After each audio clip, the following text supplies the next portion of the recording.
Gálatas capítulo 5, versículos del 7 al 12. El mensaje de esta mañana yo lo he titulado Una pizca de religiosidad. Una pizca de religiosidad. Vamos a leer, dice así: Vosotros corríais bien. ¿Quién os estorbó para no obedecer la verdad? Esta persuasión no procede de aquel que os llama. Un poco de levadura leuda toda la masa. Yo confío respecto a vosotros en el Señor, que no pensaréis de otro modo, mas el que os perturba llevará la sentencia, quien quiera que sea. Y yo, hermanos, si aún predico la circuncisión, ¿por qué padezco persecución todavía? En tal caso, se ha quitado el tropiezo de la cruz.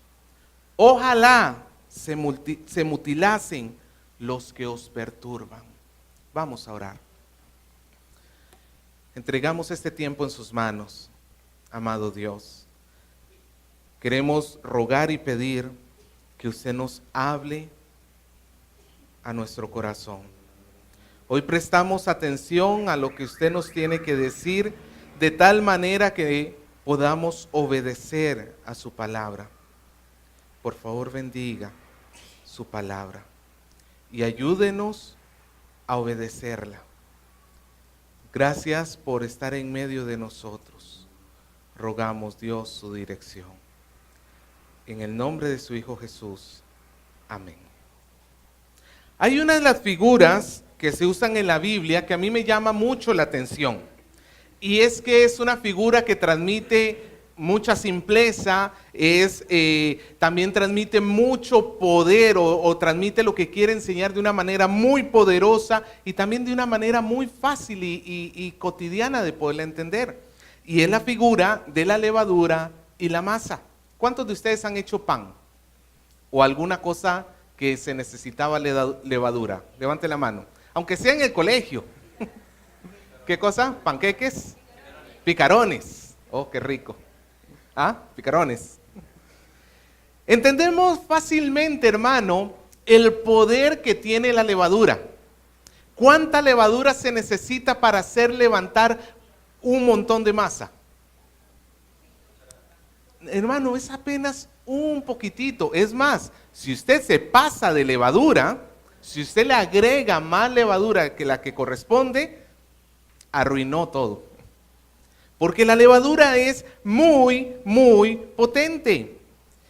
Por eso Pablo la utiliza y en la Biblia se utiliza en muchas ocasiones para explicar el poder de aquello que parece chiquito, pero que llega a afectar a algo muchísimo mayor, lo llega a afectar grandemente. Pablo lo dice en el versículo 9, un poco de levadura leuda toda la masa. Tú tienes un poco de masa hecha, le agregas tan siquiera una pizquita de levadura y dentro de unas cuantas horas vas a obtener una masa que se ha afectado completamente de la levadura. Ahora, esta figura se utiliza en un sentido positivo y un sentido negativo en la Biblia. En el sentido positivo tenemos, por ejemplo, Mateo capítulo 13, versículo 33, que Jesús nos dice que el reino de los cielos es como la levadura, en el cual, hermano, al inicio parece algo chiquito. Cuando una persona se convierte, parece algo como una decisión, bueno, sí, de repente la vemos importante, pero no llegamos a apreciar la gran importancia que tiene la palabra de Dios en medio de los hombres. Una nación que tiene la palabra de Dios es una nación que crece. Una iglesia que vive conforme a la palabra de Dios es una iglesia que va a impactar a su sociedad. Yo ruego, hermano, para que nosotros seamos una iglesia llena de levadura en ese sentido. Que aunque seamos poquitos acá, pero que nuestro efecto sobre la sociedad, sobre este pueblo chalaco, se sienta. Eso, en el buen sentido de la palabra, se utiliza la levadura. Pero también la levadura se utiliza en un sentido negativo, que es la forma más común. donde se utiliza para ejemplificar la influencia que tiene el pecado en la vida de una persona o de la iglesia.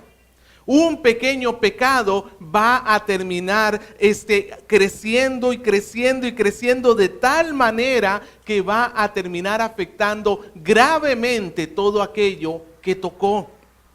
Entonces lo que tenemos acá, cuando Pablo utiliza la expresión de que un poco de levadura leuda toda la masa, no es otra cosa sino una advertencia.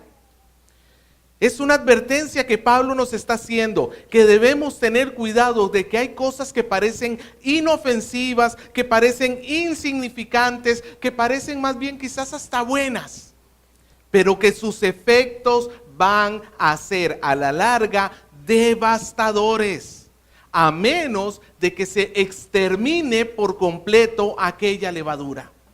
Todos conocemos el clásico ejemplo de lo que sucede cuando en un bosque alguien tira una pequeña colilla de cigarro.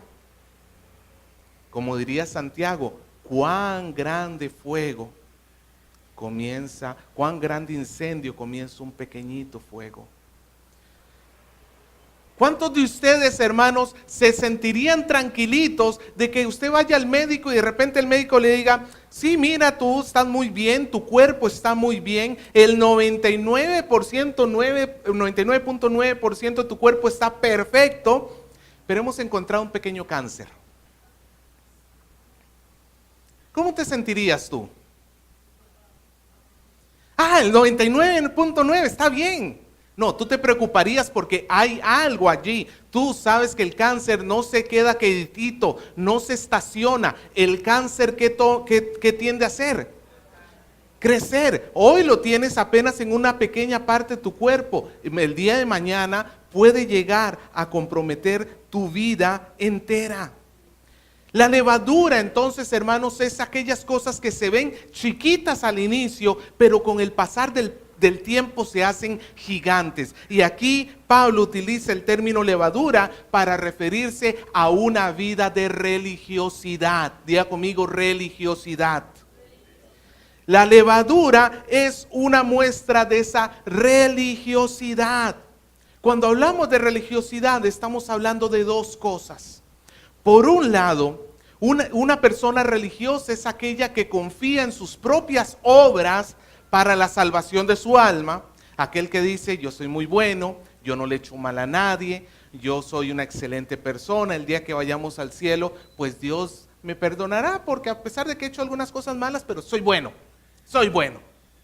Esa es una persona que se está apoyando en sus propias obras. Pero por el otro lado, la levadura involucra también una persona que vive en una corrupción interna. Y es que las dos cosas van de la mano. Quien sea un religioso que se justifica a sí mismo, al mismo tiempo va a ser una persona que se permite ciertos pecados dentro de su corazón. Eso sí, va a ser un especialista en poner una máscara cristiana delante de los demás. Él va a ser una persona que externamente aparenta mucha piedad, pero en el fondo de su corazón, como diría Jesús, es un sepulcro lleno de huesos muertos y de toda inmundicia.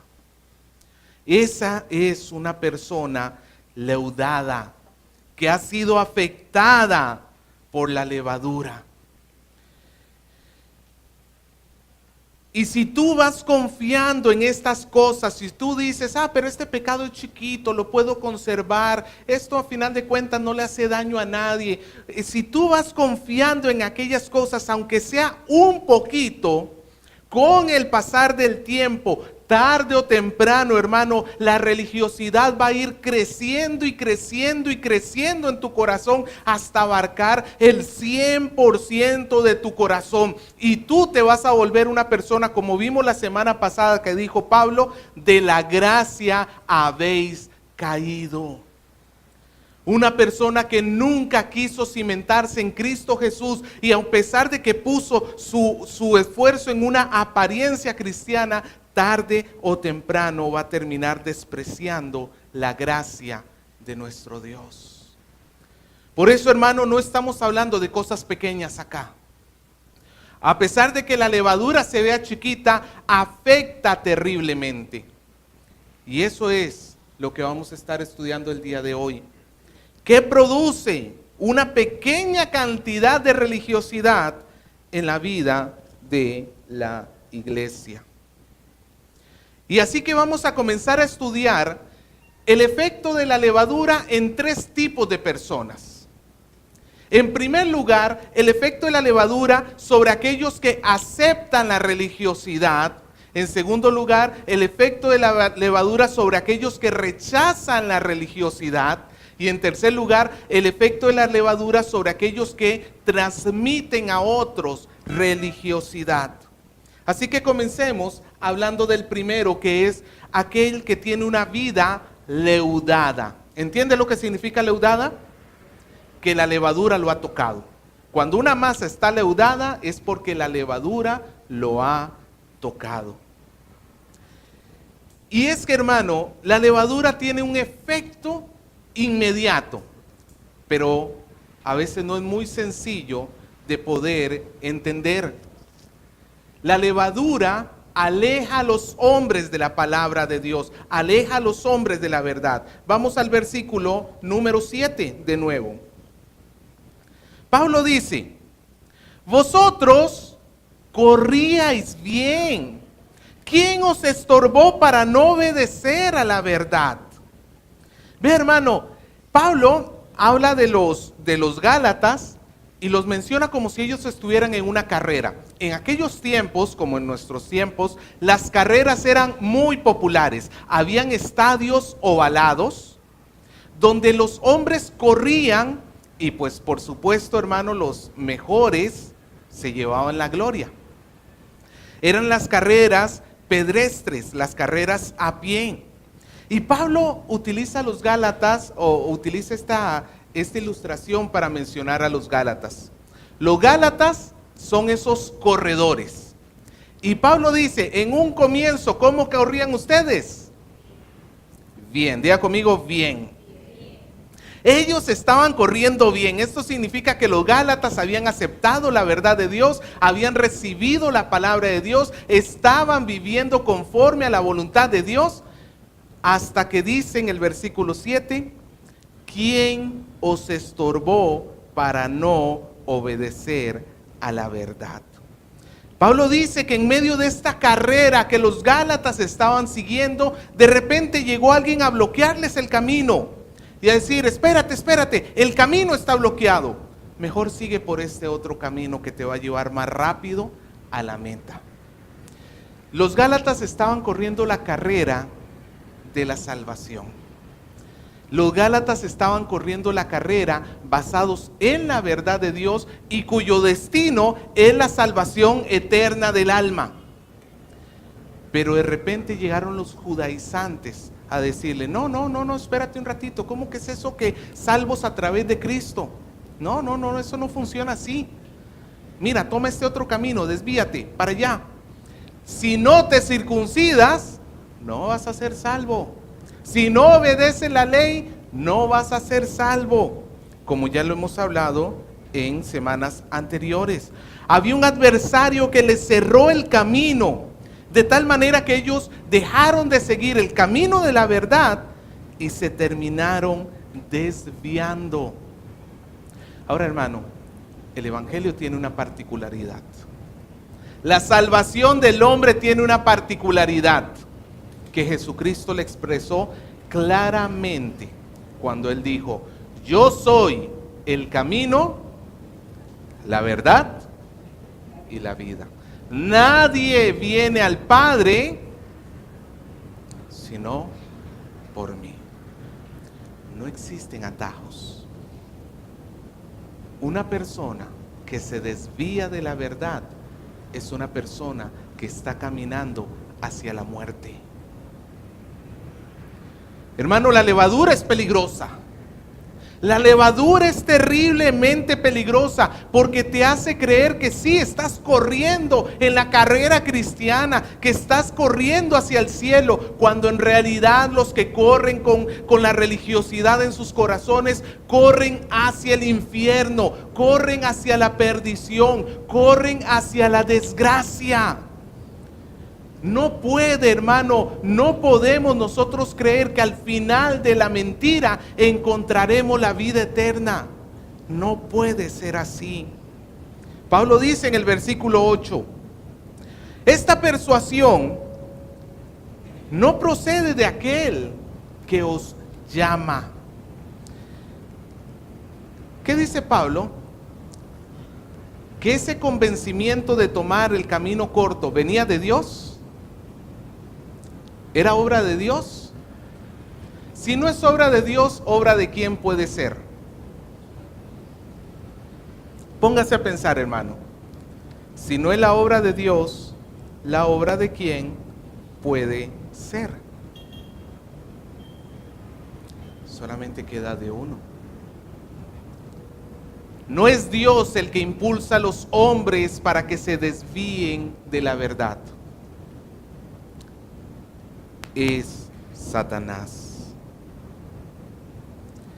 Dios nos llama y Dios ha llamado a cada uno de sus hijos. Dios nos llama y quiero que vuelvas a notar en el versículo 8. Dice así: esta persuasión no procede de aquel que nos llamó. Dice así. Así dice.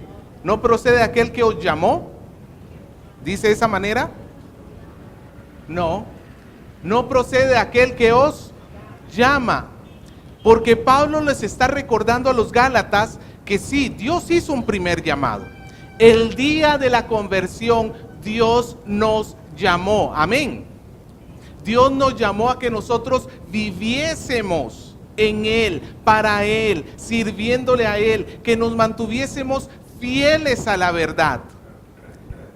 Pero al mismo tiempo Pablo le recuerda a los Gálatas de que hay un llamado continuo de Dios, de todos los días, todos los días. El hombre tiene que vivir en ese llamado de Dios.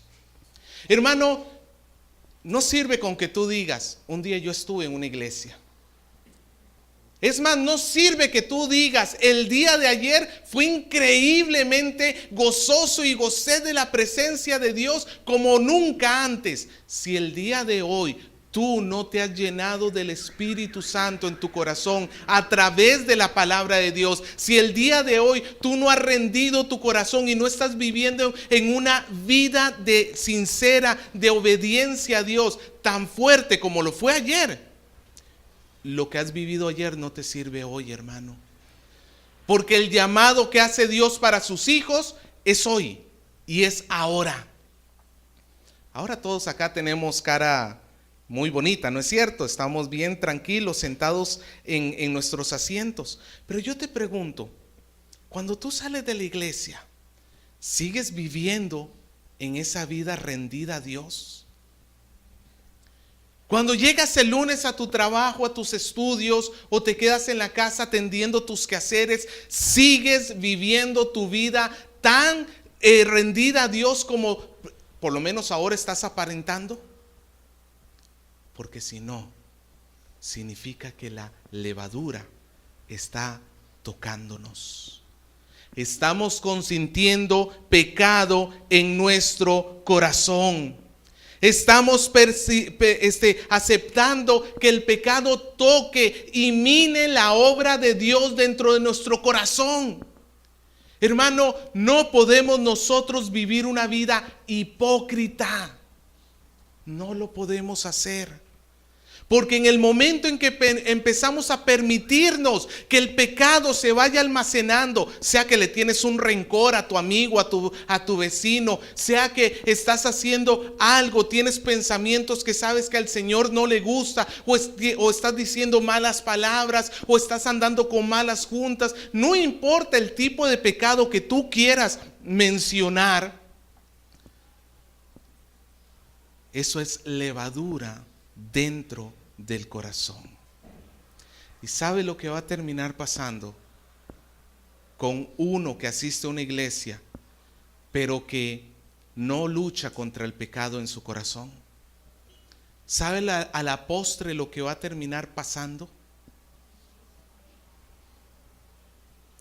Toda su alma se va a entregar a la corrupción. Toda su alma se va a entregar a la corrupción. Por eso, hermanos, es necesario limpiarnos de la levadura. Ahora, pero hay un problema. Para los que han trabajado con levadura, saben que es completamente imposible que la masa que ha sido leudada, sacarle la levadura. ¿Cómo haces tú eso? No se puede, ¿sí o no? Por eso es que Pablo dice en el versículo 10 al inicio: yo confío respecto de vosotros en el Señor, que no pensaréis de otro modo. Quiero que note, Pablo no está diciendo, yo confío en ustedes. No, yo confío en el campeón que hay en ti. ¿Dice así Pablo? Yo confío en el poder que habita dentro de tu corazón. No, ¿en quién confía Pablo? Yo confío de vosotros en el Señor. Quitar la levadura de una masa leudada humanamente es imposible. Quitar la religiosidad de un corazón que está acostumbrado al pecado humanamente es imposible. No es algo que el hombre pueda alcanzar por sus propias capacidades o por sus propios méritos. No es algo que el hombre pueda llegar a hacer basado simplemente en lo que él puede hacer. No, hermano. Para que los hombres sean limpiados de la levadura, se necesita la intervención de nuestro Señor. Se necesita que el Señor haga un cambio en nuestro corazón, que Él circuncide verdaderamente el corazón del hombre. Necesita, hermano, una transformación, un cambio de su naturaleza. Y alguno dirá, ¿pero eso será posible? La Biblia nos dice que lo que es imposible para los hombres, quizás tú ya estás cansado de pelear con tu pecado. Quizás tú ya estás cansado de decirle, pero nuevamente yo metido en este mismo asunto, nuevamente leudado por la misma levadura. ¿Sabe lo que te ha faltado? Buscar al Señor de todo tu corazón. Filipenses 1:6, Pablo nos recuerda que el que comenzó en vosotros la buena obra, la va a dejar a medias, la va a perfeccionar hasta el día de Jesucristo. La limpieza no se alcanza con poderes humanos, pero también al mismo tiempo la limpieza de la levadura necesita el esfuerzo humano. Pablo dice, yo confío respecto a vosotros en el Señor, que no pensaréis de modo alguno. Mira que no dice que Dios no os hará pensar. No, la acción no la va a hacer Dios. La acción la va a hacer el creyente. Que tú no vas a pensar. Hermanos, aquí encontramos una doble realidad en cuanto al arrepentimiento. ¿Somos capaces de cambiar nosotros por nuestra propia cuenta? No. Pero tampoco puedo echarme en un sillón y decir, bueno, Señor, cámbiame. No me puedo echar a descansar y decir, bueno, Señor, el día que tú quieras que yo deje este pecado, lo dejaré. No, involucra un esfuerzo humano, involucra que el hombre se esfuerce a sí mismo, que se ponga en disciplina a sí mismo, luchando contra el pecado. Y ese es posiblemente también lo que te está faltando. El Señor quiere limpiarte, pero tú no estás luchando contra el pecado de tu corazón.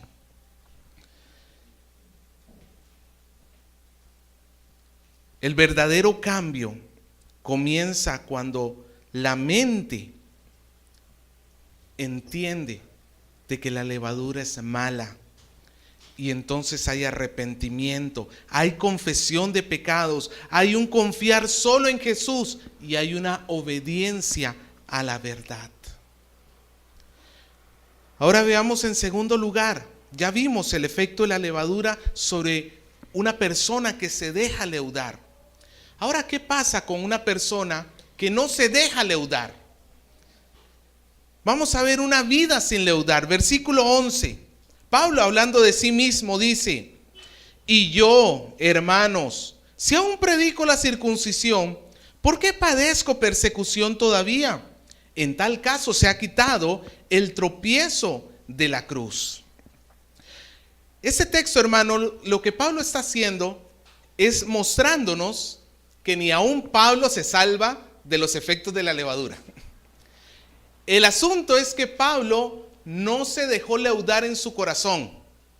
Pero cuando hay un creyente que no permite que el pecado toque su corazón, el pecado va a tratar de dañarlo externamente. A través de chismes, a través de desprestigios, a través de muchas otras cosas. Pero ciertamente aún los que quieran perseverar en Cristo tienen que enfrentarse a los efectos de la levadura. Los judaizantes, los enemigos de Pablo, criticaban a Pablo y lo catalogaban de hipócrita. Ellos decían: este Pablo tanto nos dice que nosotros estamos diciendo herejías porque les decimos a la gente que tienen que circuncidarse, y Pablo no se acuerda que cuando él fue a la zona de Galacia, circuncidó a Timoteo. El relato está en Hechos capítulo 16, en los primeros 3 versículos. Pablo iba a partir a la zona de Galacia y a otras zonas gentiles, y antes de que Pablo saliera, iba acompañado por un joven llamado Timoteo, y antes de salir lo tuvo que circuncidar. Y entonces los judaizantes decían: este Pablo es un hipócrita, porque tanto dice que no se tiene que circuncidar y él mismo circuncidó a Timoteo. Hermano, el problema no es la circuncisión. El problema es por qué se debe circuncidar. Pablo tenía más que seguro que la circuncisión no es un instrumento para la salvación. Pablo lo entendía perfectamente.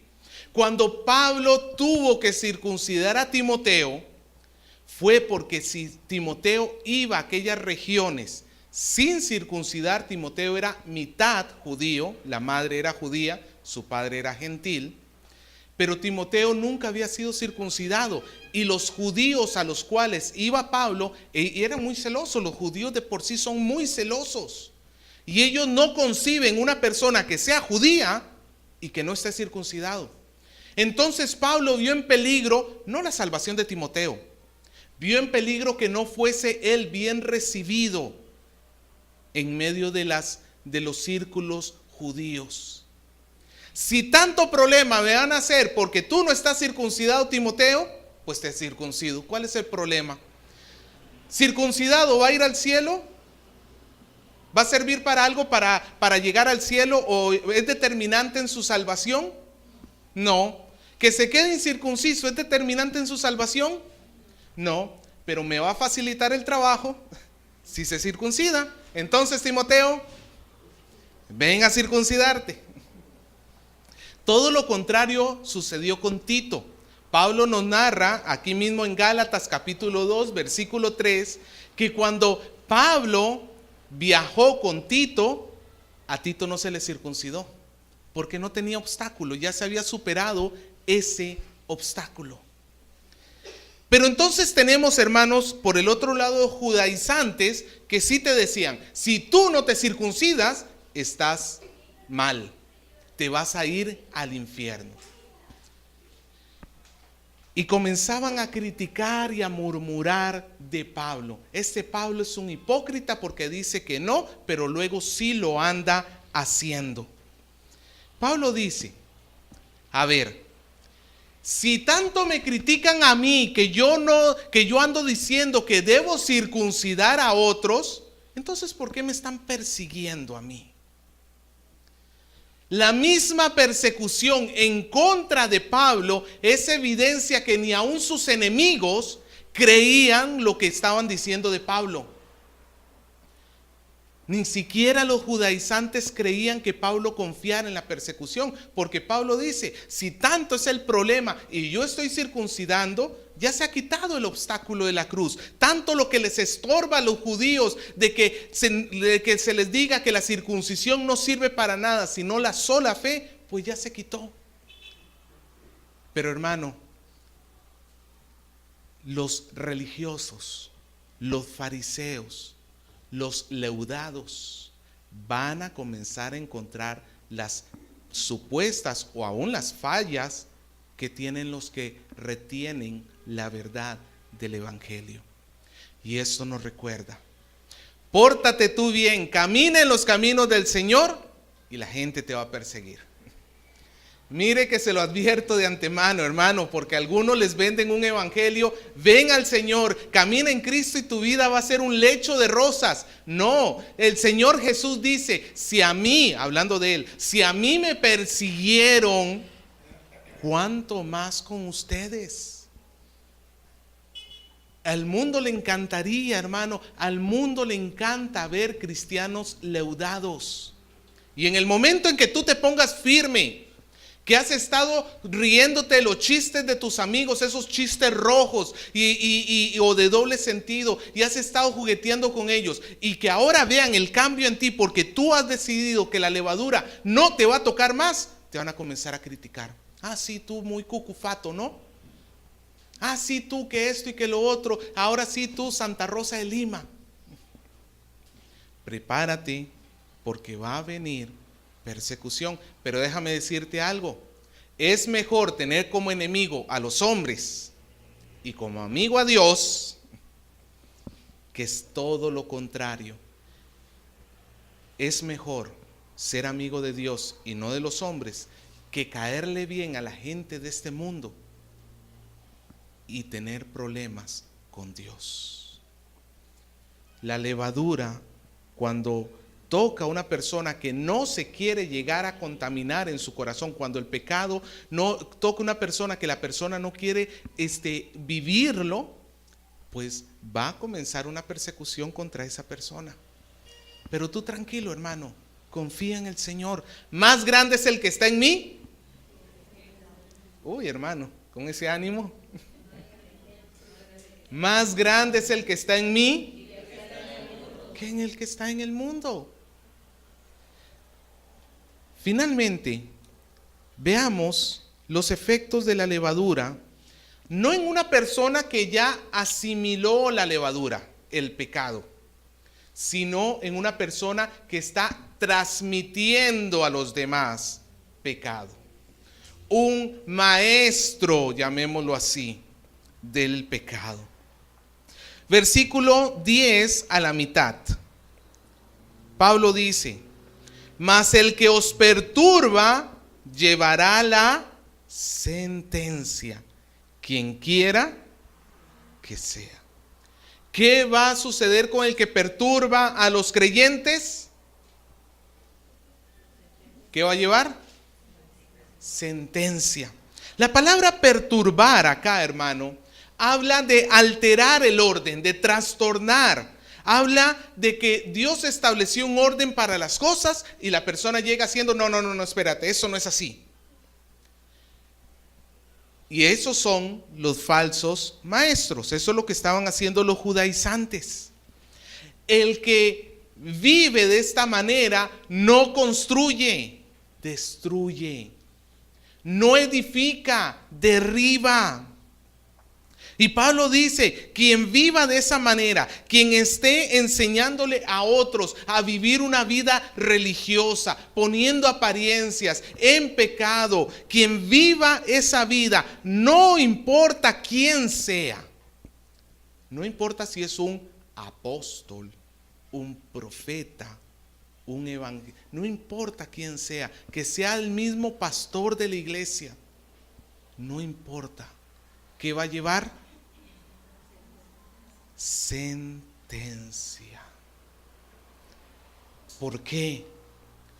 Porque uno solo que comience a distribuir sus errores a los demás, los va a llegar a confundir a todos. Le doy un pequeño ejemplo.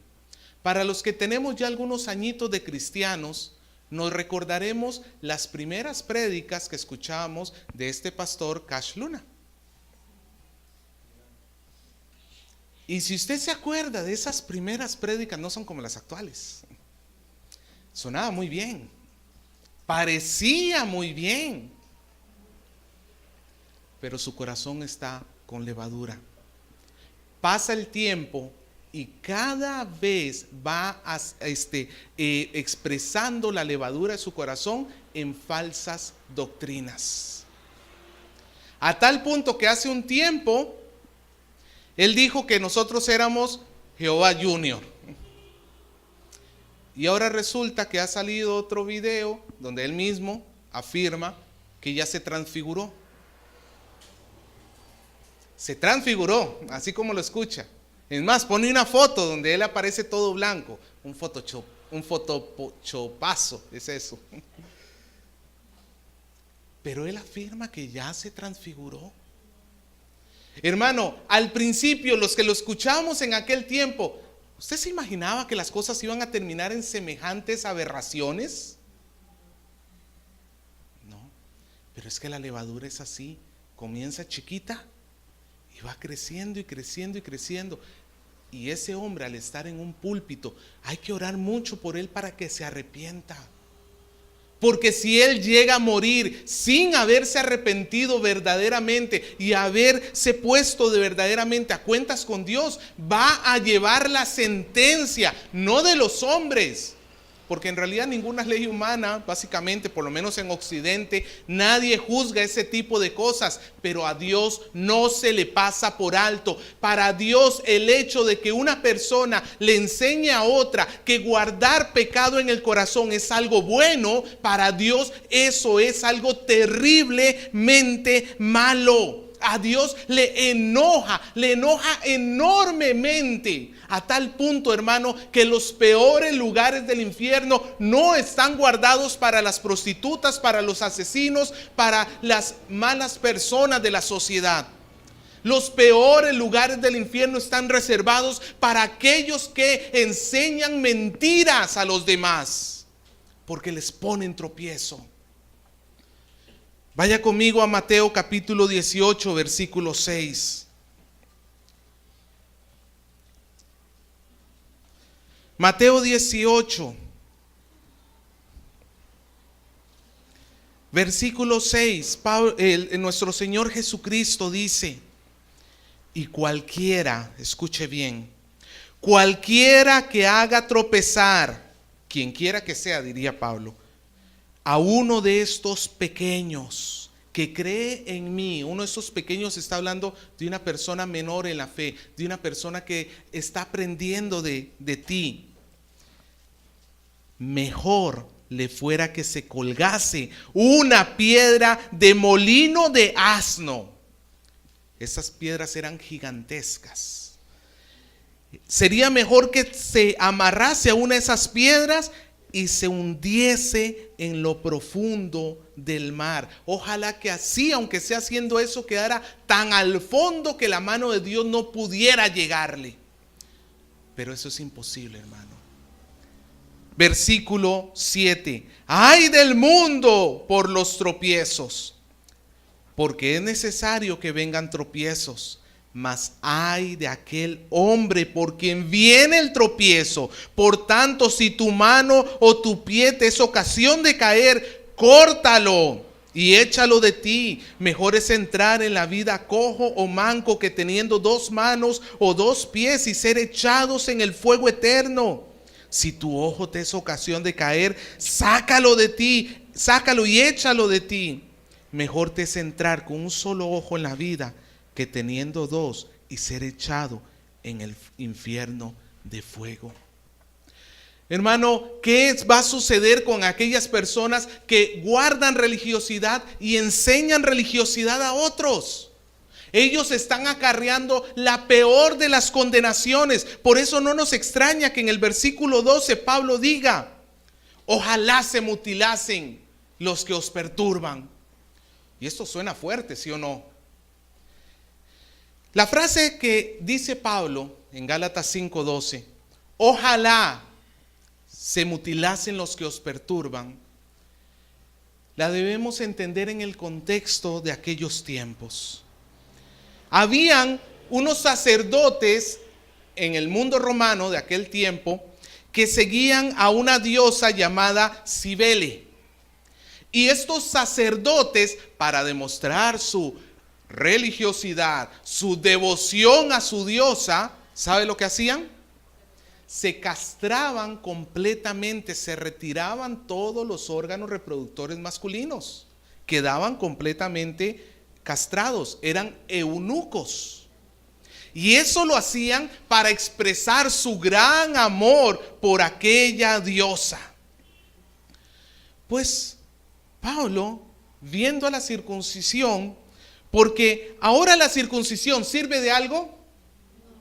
No te sirve para absolutamente nada. Por lo menos en cuanto a la salvación, no te sirve para nada. Es más, la circuncisión se ha vuelto una pequeña mutilación, ¿sí o no? Es retirar una pequeña parte del prepucio. Pues Pablo entonces dice, pues ojalá que estos hombres llegasen hasta el final del camino que están pensando. Si creen que quitando un pedazo del prepucio van a llegar a ser salvos, pues ojalá que se terminasen mutilando como hacen los otros sacerdotes. Y eso es una expresión de juicio. Lo que Pablo está queriendo transmitir acá es que el que enseña a otros la perversión merece el juicio más severo. Y yo sé que de repente usted vuelve a ver y dice, que Pablo tan falto de misericordia. ¿Cómo es posible que este hombre tan siquiera albergue esto en su corazón? Hermano, a mí lo que me pasma es nuestra pasividad y nuestra falta de celo por el Señor. ¿Cómo es posible que albergamos en el corazón, aceptamos que hay este tipo de cosas? Y quizá las aceptamos en los falsos maestros, porque en cierta manera entonces validamos lo malo que hay en nuestro corazón. No, hermano, no se engañe. No se engañe. El que es falso maestro va a llevar la peor de las condenaciones. Para concluir, quiero terminar citando una expresión que Hendrickson recoge de Benjamin Franklin y me pareció muy apropiada para esto. Se dice que Benjamin Franklin dijo: la pérdida de un pequeño clavo hizo perder la herradura. La pérdida de la herradura hizo perder al caballo. La pérdida del caballo hizo perder al soldado que era jinete. La pérdida del jinete hizo perder la batalla. La pérdida de la batalla hizo perder el reino. Entonces, el reino entero se perdió porque se perdió un clavo. ¿Quién diría que un reino entero se puede perder? Porque se perdió un pequeñito clavo. Así es la levadura, hermano. Así es el pecado en el corazón del hombre. Tú consiéntelo tan siquiera un poquito y vas a obtener algo terriblemente dañino para tu vida y para la vida de los de la iglesia. La levadura es muy dañina. Ahora, yo te quiero preguntar, hermano, ¿qué estás guardando tú en tu corazón? ¿Qué levadura estás permitiéndote tú? Quizás es falta de perdón. Quizás es que te gusta el chisme. Quizás es que murmuras. Quizás es que guardas malos pensamientos. Ves a la mujer de tu prójimo y tienes malos deseos. ¿Cuál es la levadura que está llenando tu corazón? ¿Qué es lo que está sucediendo allí en lo íntimo?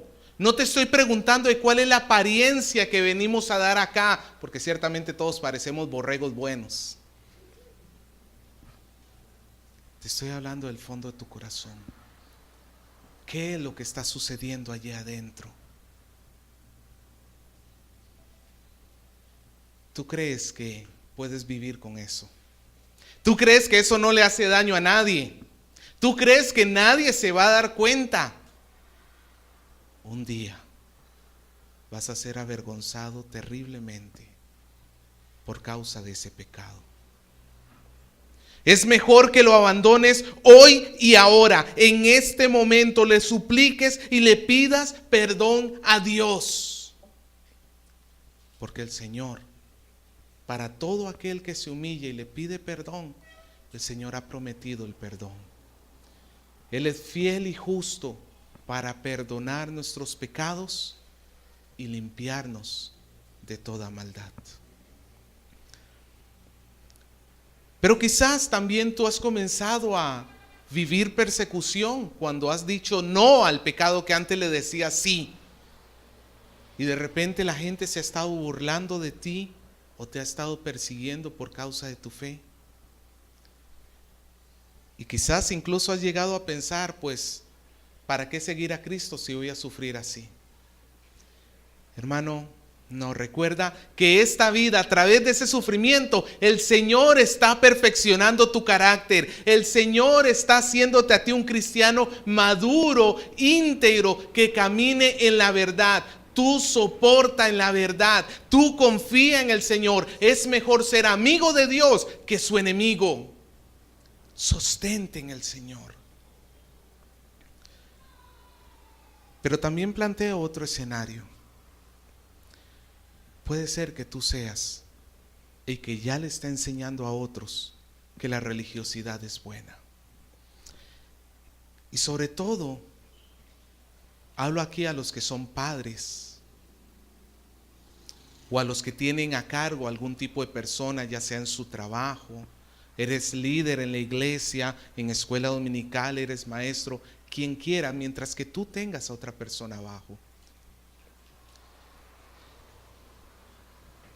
Pero en la familia se nota muy fácilmente, por eso voy a mencionar a los padres acá.